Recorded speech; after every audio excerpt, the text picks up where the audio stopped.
अस्सलाम वालेकुम। आज हम 8051 माइक्रो कंट्रोलर सीरीज का पार्ट 2 डिस्कस करेंगे।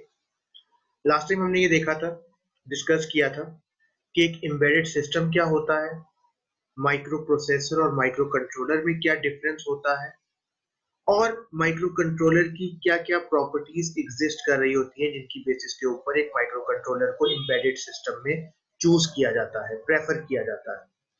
जो आज हम लोग टॉपिक डिस्कस करेंगे वो है ओवरव्यू ऑफ 8051 फैमिली के ऊपर। मेनली जो टॉपिक कवर किए जाएंगे उसमें हम लोग देखेंगे what are the criterias for choosing a microcontroller, what is the hardware architecture of a microcontroller, we will discuss and overview the 8051 microcontroller family, and we will discuss the hardware architecture of 8051 microcontroller. तो सबसे पहले अगर हम लोग बात करें वो क्या क्राइटेरियाज होते हैं जिनकी बेसिस पे एक माइक्रो कंट्रोलर को चूज किया जाता है, तो डिफरेंट फैक्टर्स हैं जिनको कंसिडर किया जाता है एक माइक्रो कंट्रोलर को चूज करने से पहले। अकॉर्डिंग टू स्पीड रिक्वायरमेंट हम लोग एक माइक्रो कंट्रोलर को चूज कर सकते हैं, हमें कितनी स्पीड रिक्वायर्ड है अपने टास्क को परफॉर्म करने के लिए, इस बेसिस पर। पैकेजिंग की बेसिस के ऊपर कि एक माइक्रो कंट्रोलर पूरा बोर्ड है या एक सिंगल चिप है जिसको हम लोग इम्बेड कर सकते हैं एक प्रोडक्ट के अंदर, इस बेसिस के ऊपर एक माइक्रो कंट्रोलर को चूज किया जाता है। एक माइक्रो कंट्रोलर पावर कितनी कंज्यूम कर रहा है और हम लोग जहां पर इसको एम्बेड करने जा रहे हैं वहां पर पावर की क्या रिक्वायरमेंट्स होंगी, क्या कंडीशंस होंगी, उनकी बेसिस के ऊपर एक माइक्रो कंट्रोलर को चूज किया जा सकता है। एक माइक्रो कंट्रोलर में रैम और रोम की अमाउंट क्या है, हमें हो सकता है एक बहुत बड़ा कोड रिक्वायर्ड हो जिसको सेव करने के लिए रोम की स्पेस आपको इनफ रिक्वायर्ड हो, तो रैम और रोम की रिक्वायरमेंट की बेसिस के ऊपर भी एक माइक्रो कंट्रोलर को चूज किया जा सकता है। सिमिलरली हमारी अदर रिक्वायरमेंट कि हमें इनपुट आउटपुट की पिंस कितनी रिक्वायर्ड है, हमने कितनी डिवाइसेस को कनेक्ट करना है 8051 के साथ, आपके माइक्रो कंट्रोलर के अंदर अगर जेनेरिक बात करें तो माइक्रो कंट्रोलर के अंदर कितनी नंबर ऑफ आईओ पिन है, हम लोग कितनी पिंस जो हैं उनके थ्रू एक्स्ट्रा एडिशनल डिवाइसेस को कनेक्ट कर सकते हैं, आप जो माइक्रो कंट्रोलर यूज कर रहे हो उसमें टाइमर है या नहीं है। बेसिकली टाइमर एक एडिशनल फीचर होता है जो हम लोग आगे देखेंगे डिटेल में। इसी तरह से और जो एडिशनल फीचर्स हैं जैसे एडीसी कम्युनिकेशन प्रोटोकॉल्स कौन कौन से एक माइक्रो कंट्रोलर प्रोवाइड कर रहा है, analog to digital conversion ADC आपके पास माइक्रो कंट्रोलर में अवेलेबल है या नहीं, ये सारा कुछ आपके पास उन फैक्टर्स के अंदर आता है जिनकी बेसिस पे एक माइक्रो कंट्रोलर चूज किया जा सकता है। इसी तरह से कॉस्ट पर यूनिट भी आपके पास एक इंपॉर्टेंट पैरामीटर है कि एक सिंगल माइक्रो कंट्रोलर आपके पास कितनी कॉस्ट लेगा अगर हम उसको एक एम्बेडेड सिस्टम में इंस्टॉल करना चाहते हैं। तो यहाँ पर हमने डिफरेंट फैक्टर देखे कि स्पीड की बेसिस के ऊपर एक माइक्रो कंट्रोलर की पैकेजिंग क्या है, माइक्रो कंट्रोलर पावर कितनी कंज्यूम कर रहा है, उसमें रैम या रोम कितनी अवेलेबल है, उसमें number of IO pins, additional features कौन कौन सी हैं और उसकी कॉस्ट पर यूनिट क्या होगी। ये वो डिफरेंट क्राइटेरियाज हैं जिनकी बेसिस के ऊपर एक माइक्रो कंट्रोलर को चूज किया जा सकता है या डिफरेंट माइक्रो कंट्रोलर को डिस्टिंग्विश किया जा सकता है कि हमें कौन सा यूज करना है। इसके अलावा सॉफ्टवेयर अवेलेबिलिटी और सॉफ्टवेयर टूल्स भी आपके पास मैटर करते हैं कि जो हम लोग सॉफ्टवेयर डेवलपमेंट टूल यूज करेंगे, फॉर एग्जांपल हमें हाई लेवल लैंग्वेज के कोड को कंपाइल करने के लिए कंपाइलर्स रिक्वायर्ड है, हमें असेंबली के लिए असेंबलर रिक्वायर्ड है और हमें अपने कोड्स के अंदर एरर्स फाइंड करने हैं, डिबग करने हैं। तो अवेलेबिलिटी ऑफ सॉफ्टवेयर एक माइक्रो कंट्रोलर के लिए इंपॉर्टेंस रखती है कि वो माइक्रो कंट्रोलर के लिए एग्जिस्ट भी करती है या नहीं करती। तो एक माइक्रो कंट्रोलर वही चूज करना चाहिए जिसकी वाइड अवेलेबिलिटी हो, वो आपको मार्केट में अवेलेबल हो और रिलायबल सोर्सेस के थ्रू आपको उसका हार्डवेयर प्रोवाइड किया जा सके। तो अगर हम लोग 8051 की बात करें जो कि यहाँ पर हमारा मेन कंसर्न है, 8051 फैमिली आपके पास लार्जर नंबर ऑफ सप्लायर्स है की प्रोवाइड करती है। मतलब 8051 आपके पास एक लार्ज नंबर ऑफ सप्लायर्स, एक डाइवर्सिफाइड सप्लायर्स के थ्रू प्रोवाइड की जाती है, मैन्युफैक्चर किए जाते हैं।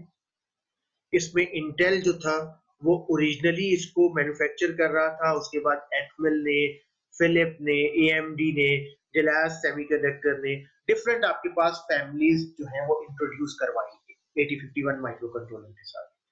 जिस वक्त हम लोग 8051 फैमिली की बात कर रहे हैं तो इसका मतलब ये है कि 8051 के बेसिक फीचर्स में कुछ इंक्रीज करवा दिया गया, कुछ डिक्रीज करवा दिया गया, टेक्नोलॉजी में थोड़ा सा फर्क आया 8051 फैमिली मेंबर्स के अंदर।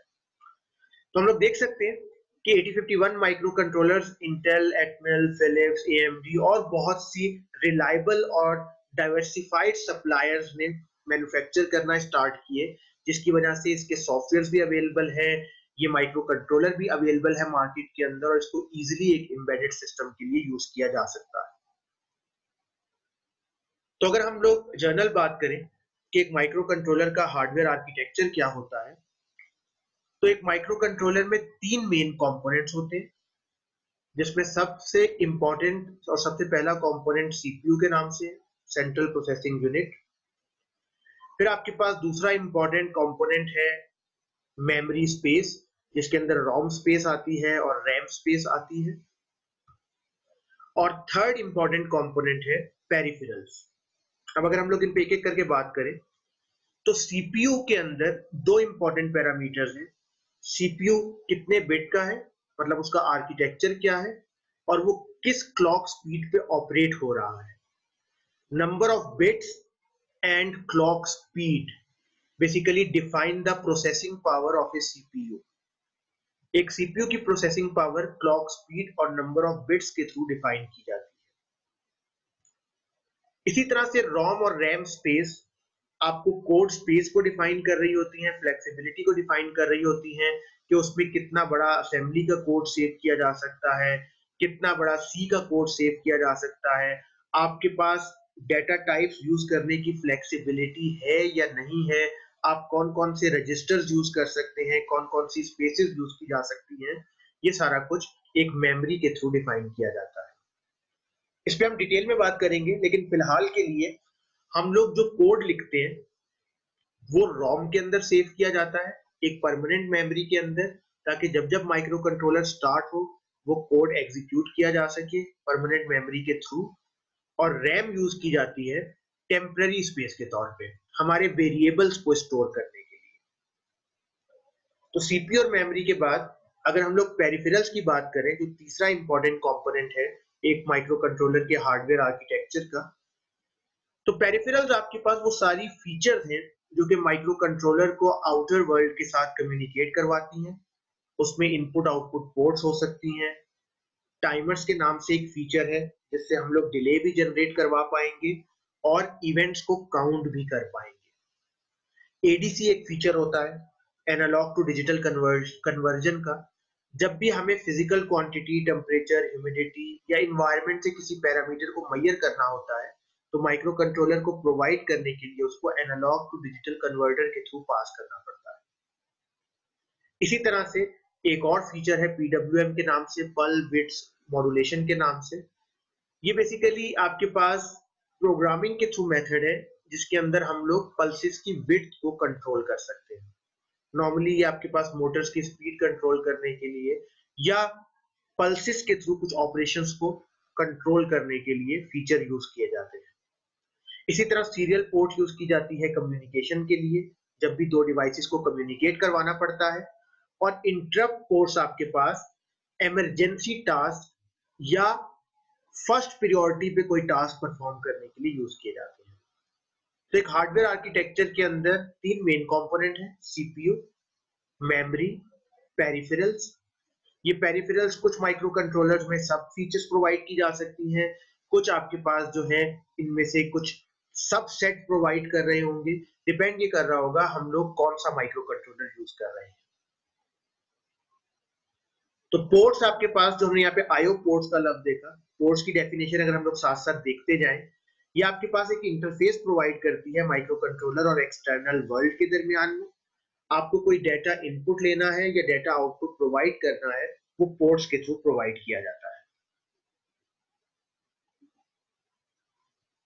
पेरिफेरल्स पे अगर हम लोग डिटेल में बात करें, जैसे कि हमने पिछली स्लाइड पे ओवरव्यू किया, तो टाइमर्स आपके पास डिले जनरेट करने के लिए या इवेंट्स को काउंट करने के लिए यूज किए जाते हैं। इन्हीं को पल्सेस की विड्थ को कंट्रोल करने के लिए, मतलब पीडब्ल्यूएम जनरेशन के लिए भी यूज किया जाता है।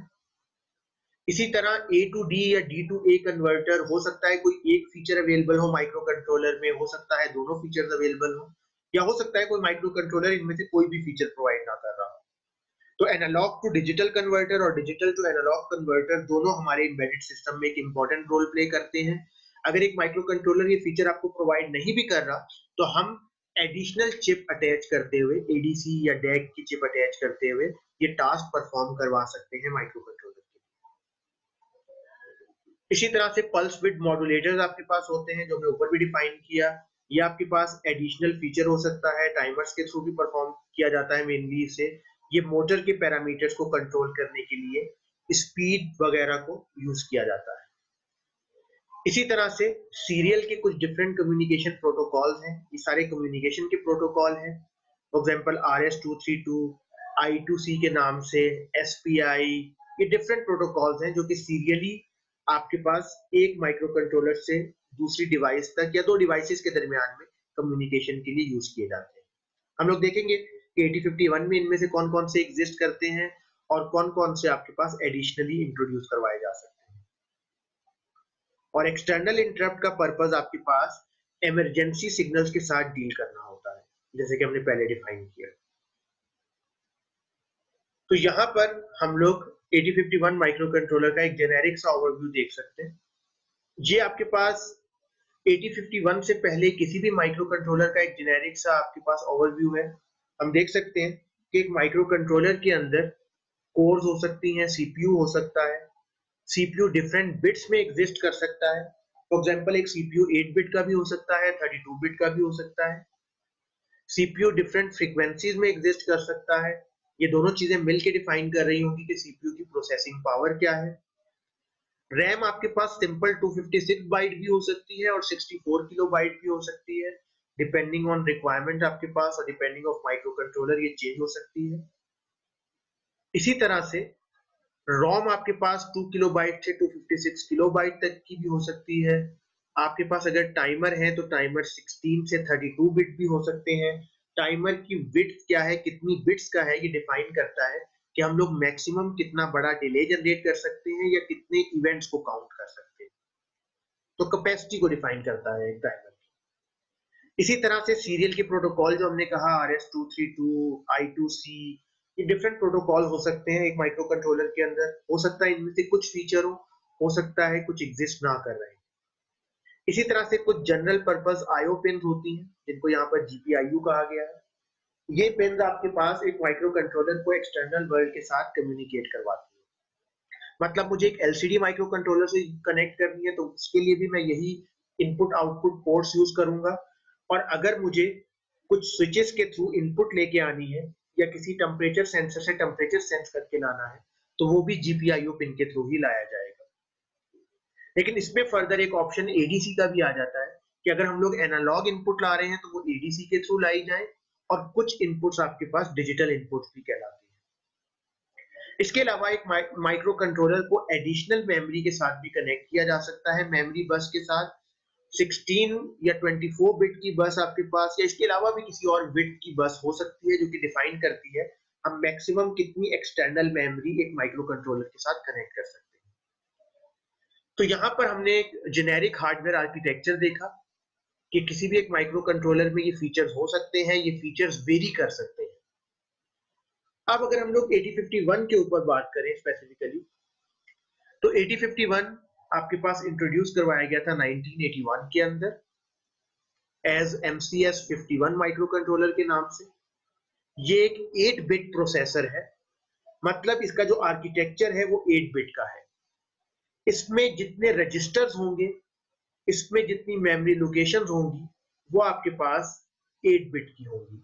8 बिट की फॉर्म में यहाँ पर डेटा के साथ डील किया जाएगा। तो जैसे कि अभी हमने बात की, CPU can work on only 8 bits of data eight A time. अगर आपके पास एक बड़ा डाटा भी है तो it would be divided into 8 bits chunk और उसके बाद उसको यूज किया जाएगा।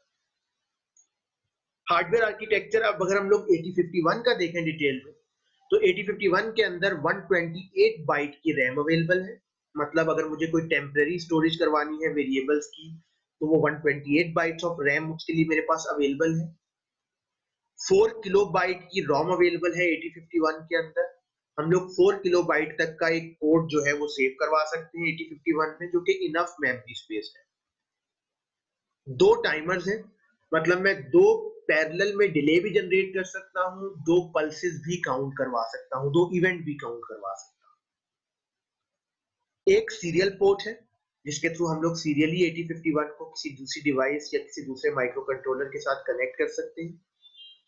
4 आईओ पोर्ट्स हैं जो कि सब 8 बिट वाइड है। सबके ऊपर 8 बिट का डाटा एक वक्त में डील किया जा सकता है।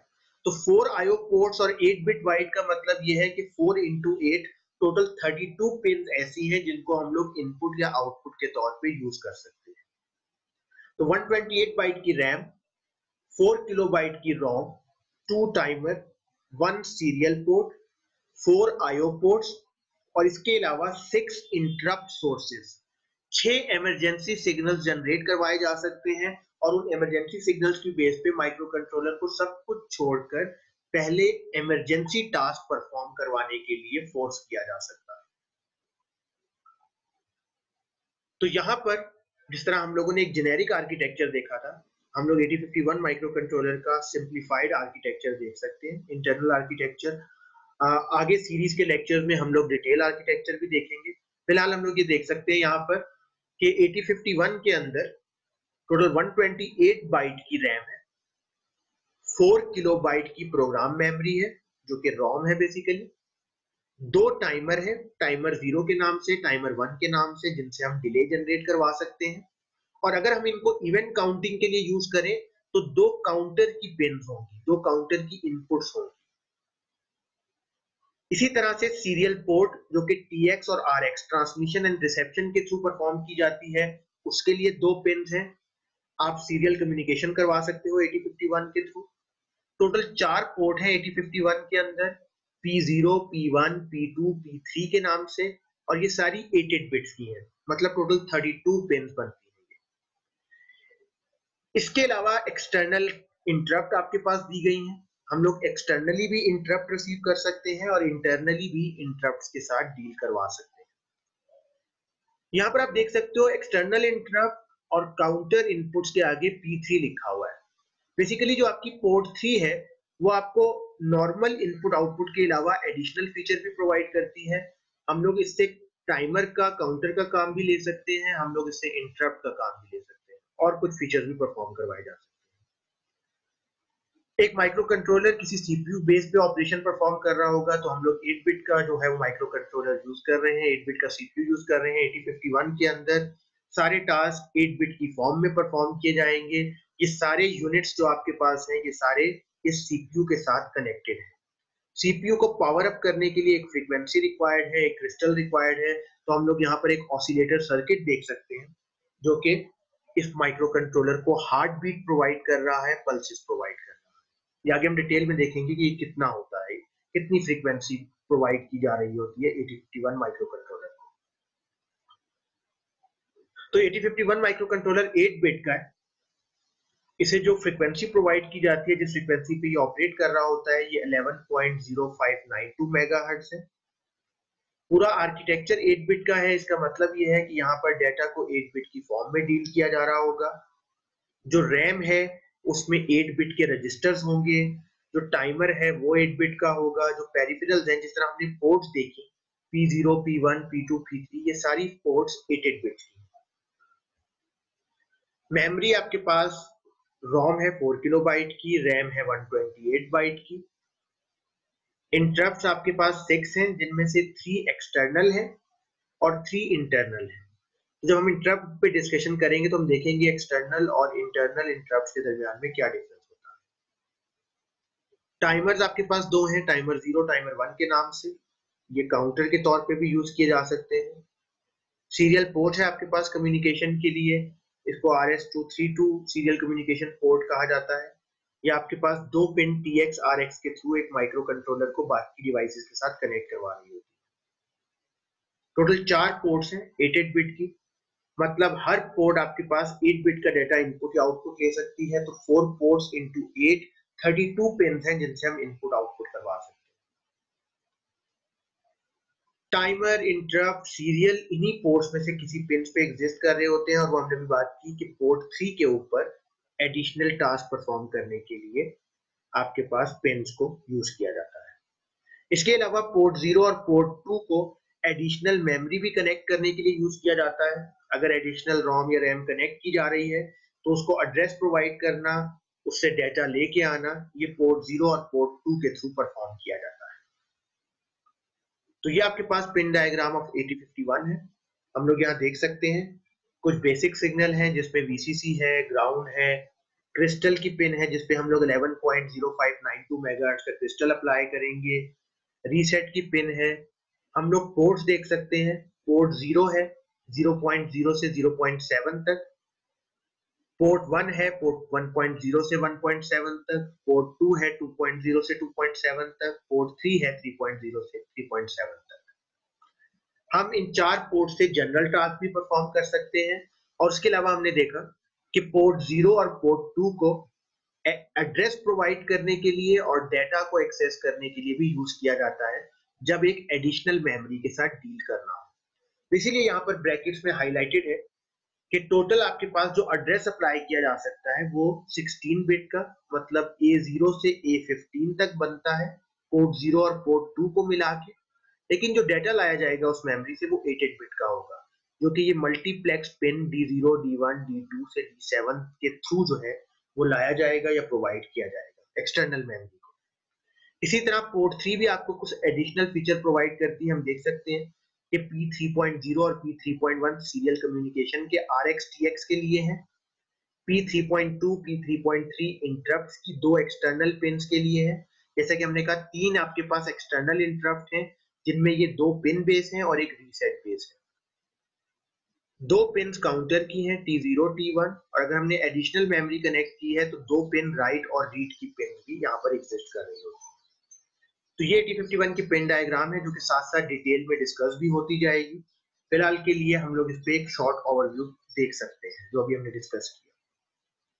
अब 8051 फैमिली की बात की जाए तो 8051 डिफरेंट वेरिएंट्स में एग्जिस्ट करता है, डिफरेंट मैन्युफैक्चरर्स इसको मैन्युफैक्चर कर रहे हैं।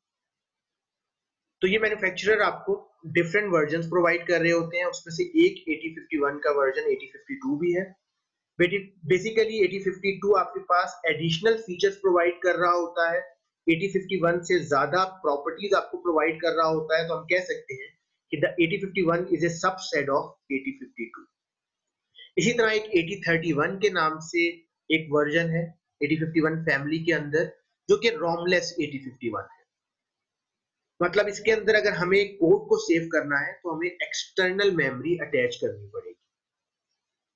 तो हम लोग एक्सटर्नल रोम अटैच कर सकते हैं, लेकिन इस एक्सटर्नल रोम को अटैच करने की वजह से 2 पोर्ट्स हमें वेस्ट करनी पड़ेंगी। वो वही पोर्ट 0 और पोर्ट 2 है जिनके थ्रू हम लोग एडिशनल मेमोरी कनेक्ट कर सकते हैं।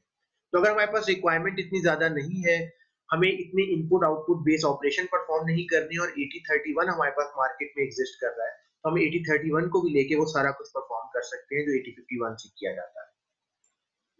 तो यहाँ पर हम लोग एक कंपैरिजन देख सकते हैं 8051, 52 और 8031 का, कि रोम जो है 8051 में 4 किलोबाइट है, 8052 में उसकी एक super value, super set value है 8 के, और 8031 में एग्जिस्ट ही नहीं करती, हम एडिशनल अटैच करते हैं।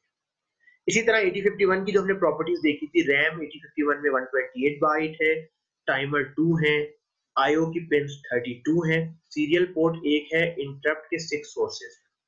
और 8052 में हम ये सभी देखें तो रैम 256 बाइट की है, मतलब डबल। टाइमर आपके पास एक और एडिशनल दिया गया है, 3 टाइमर्स अवेलेबल हैं, और इंटरप्ट के सोर्सेज भी 8 आ गए हैं यहाँ पर। तो 8051 इज ए सबसेट ऑफ 8052। इसके अलावा 8051 के डिफरेंट फैमिली मेंबर्स की बात करें तो इसमें 8751 माइक्रो कंट्रोलर है, 8751 माइक्रो कंट्रोलर, ये आपके पास ultra violet based operation perform करता है। इसके अंदर आपको दो डिवाइसेस रिक्वायर्ड होती थी। आपको एक यूवी ईप्रोम रिक्वायर्ड होता था, अरेजर, जिसके थ्रू आप इसमें एक क्योंकि माइक्रो कंट्रोलर का पर्पज ही ये है कि उसमें जो कोड सेव किया गया है उसको बार बार अरेज भी किया जा सके और उसको बार बार प्रोग्राम भी किया जा सके। तो 8751 microcontroller ultraviolet light based था। इसके अंदर आपको डाटा को अरेज करने के लिए यूवी अरेजर रिक्वायर्ड है, जिसके अंदर इस चिप को प्लेस किया जाता था और उसके बाद सारे डाटा के कंटेंट्स रिमूव किए जाते थे, जो कि अप टू 20 मिनट्स का टाइम ले सकते थे डाटा को अरेज करने के लिए। और उसके बाद एक स्पेशल बर्नर रिक्वायर्ड होता था, जिसके थ्रू उसके अंदर कोड को बर्न किया जा सकता था। इसके बाद आपके पास जो सीरीज इंट्रोड्यूस करवाई गई और जो बहुत इजीली मार्केट में अवेलेबल है वो है AT89C51। ये एटमल कॉर्पोरेशन की तरफ से है। इसमें फ्लैश मेमोरी इंट्रोड्यूस करवाई गई, जिसके अंदर आपको एक ही डिवाइस के थ्रू आप डाटा को अरेज भी कर सकते हो और उसी के थ्रू नया डाटा बर्न भी किया जा सकता है। ओटीपी वर्जन भी आपके पास अवेलेबल है 8051 माइक्रो कंट्रोलर के, जो कि वन टाइम प्रोग्रामेबल है। हम लोग मैस प्रोडक्शन करना चाहते हैं, एक कोड बिल्कुल परफेक्ट है, उसमें कोई एरर नहीं है, तो एक ही दफा उसको प्रोग्राम करके एक एम्बेडेड प्रोडक्ट के अंदर इंट्रोड्यूस करवाया जा सकता है। और इसी तरह से 8051 फैमिली जो कि फिलिप्स की तरफ से इंट्रोड्यूस करवाई गई, इसके अंदर एडीसी, डैक, आईओ की पिंस को एक्सटेंड कर दिया गया और ये भी दोनों वर्जन्स के थ्रू प्रोवाइड की गई, वन टाइम प्रोग्रामेबल भी और फ्लैश मेमोरी के थ्रू भी, जिसमें बार बार कोड को रन किया जा सकता है। तो हमने यहां तक देखा कि 8051 माइक्रो कंट्रोलर की बेसिक फीचर्स क्या है, उसका बेसिक हार्डवेयर आर्किटेक्चर क्या है और उसके डिफरेंट फैमिली वर्जन कौन कौन से हैं, जिसमें कुछ प्रॉपर्टीज मेमोरी में चेंज हो गई, कुछ प्रॉपर्टीज एडिशनल फीचर्स जो है वो अटैच हो गई। ये डिपेंड किया एक वर्सटाइल मैन्युफैक्चरर की वजह से कि डिफरेंट मैन्युफैक्चरर इसके ऊपर काम कर रहे हैं, आपको ये प्रोडक्ट प्रोवाइड कर रहे हैं, तो जो उसके प्रोडक्ट के अंदर जितनी बेहतरी ला सका, जो नए फीचर इंट्रोड्यूस करवा सका, वो इंट्रोड्यूस करवाएगा। तो हमारे पास ये डिफरेंट वर्जन अवेलेबल है, हम अकॉर्डिंग टू अपनी रिक्वायरमेंट एक माइक्रो कंट्रोलर यूज कर सकते हैं और एक एम्बेडेड प्रोडक्ट पे उसको एम्बेड कर सकते हैं और अपना टास्क परफॉर्म करवा सकते हैं। तो ये पार्ट यहीं तक था 8051 फैमिली के ओवरव्यू के ऊपर। नेक्स्ट टाइम हम लोग इस सीरीज के अंदर हार्डवेयर और सॉफ्टवेयर आर्किटेक्चर पे बात करेंगे कि 8051 का डिटेल हार्डवेयर आर्किटेक्चर क्या है, सॉफ्टवेयर आर्किटेक्चर क्या है, और फिर हम लोग इसकी प्रोग्रामिंग, पहले असेंबली और फिर सी पे डिस्कशन स्टार्ट करेंगे आहिस्ता आहिस्ता। तो आज के लिए इतना ही। खुदा हाफिज।